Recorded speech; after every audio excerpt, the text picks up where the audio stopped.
Hey guys, welcome back to my channel. I'm finally back. I was sick for the past 2 weeks and I also had a business trip last weekend, so I was unable to record and edit and post and all that. So yeah, but I'm back and I'm healthy, so I'm ready to start recording again and reading your favorite fan fictions. So please like, comment, and subscribe. Oh, and if you have any suggestions for stories you'd like me to read, or if you are a writer yourself and you have stories you'd like to send to me, please do so and I'll check them out. So yeah, let's get started. They walked back to their shared common room, neither one speaking a word. Once they entered the room, Draco broke the silence. "Looks like I won, Granger," he chuckled, causing Hermione to shiver. "I never agree to that bet, Malfoy," she told him defiantly. The look he gave her sent chills down her spine. "Oh," he wondered aloud, prowling towards her like a predator stalking its prey. Her feet moved on instinct, backing away until her back hit the wall. She found herself trapped, with the reincarnation of Adonis in front of her. He leaned toward her, his hands on either side of her head, his body a hair length away, but he never touched her. His eyes never left her own, and she felt as if he could see every emotion, every thought she was feeling. Her eyes glanced down at his lips, which curved into a Slytherin-worthy grin. Before they crashed down onto hers, her eyes widened. It took her a few seconds before her instincts kicked in and she instantly kissed him back. She realized she loved how his lips felt pressed against hers. Her arms wrapped around his neck and his hands rested on her lower back, the gap between them closing. The kiss was nothing like the one they had shared before. It was soft and sweet until he bit her bottom lip gently, asking for entrance. She couldn't respond though, because lack of air had caused them to pull away. She tried to control her breathing as his lips trailed down her neck and over her earlobe, his warm breath hitting her ear, causing her insides to melt. "Merlin, what is wrong with me?" she wondered. "How can this boy have this big of an effect on me?" He pulled away slowly so that their eyes met once again. "So, Granger," he breathed, "are you free on Saturday?" Chapter 8. Setup. Draco and Hermione had stayed up half the night setting up their plan.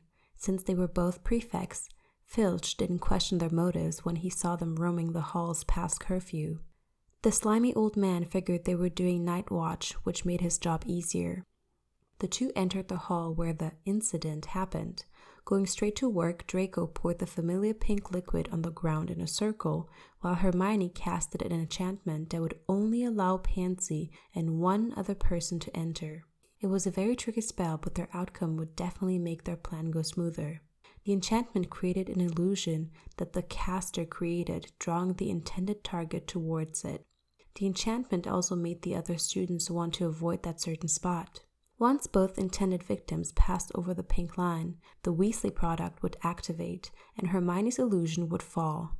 Everything was planned out perfectly. However, there was only one problem.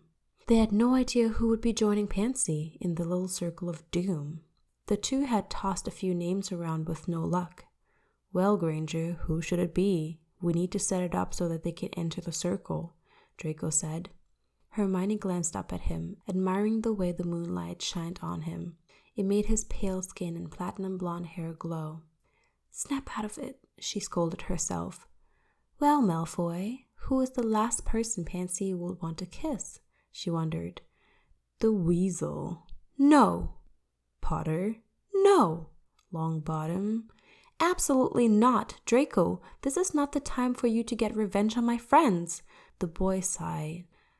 "However," Hermione continued, "you know Pansy better than I do, so you choose who she should kiss. Just leave my friends out of it, please." She looked up at him with her big doe eyes, her bottom lip pouting slightly.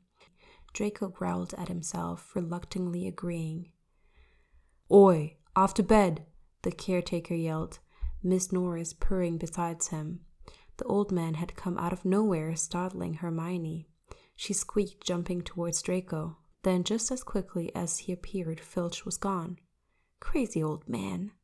Come on, Draco, choose a person so we can finish the enchantment and head back.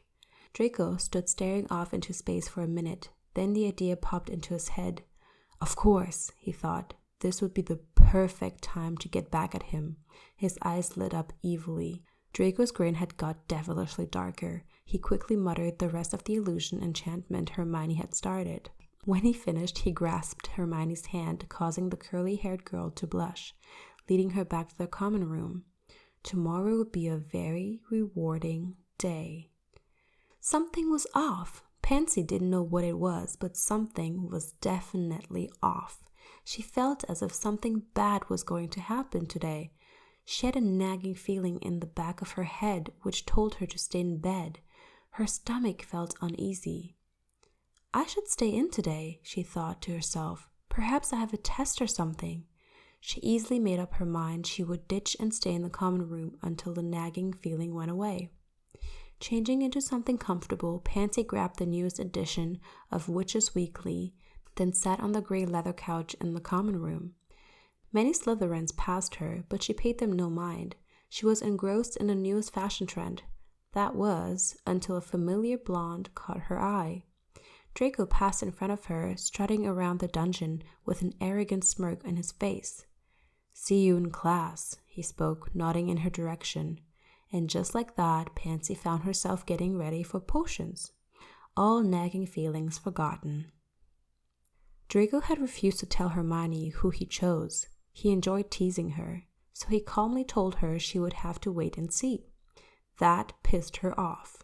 See, Hermione wasn't very patient. She hated not knowing the unknown, and somehow Draco had figured that out. She bugged him numerous times in ancient rooms since they were partners in that class, hoping to get something out of him. Nothing. The stupid git didn't even acknowledge her. She huffed in annoyance, her hand furiously scribbling the notes down. Finally, after an antagonizing 2 hours, the giant bell chimed, symbolizing the end of lunch.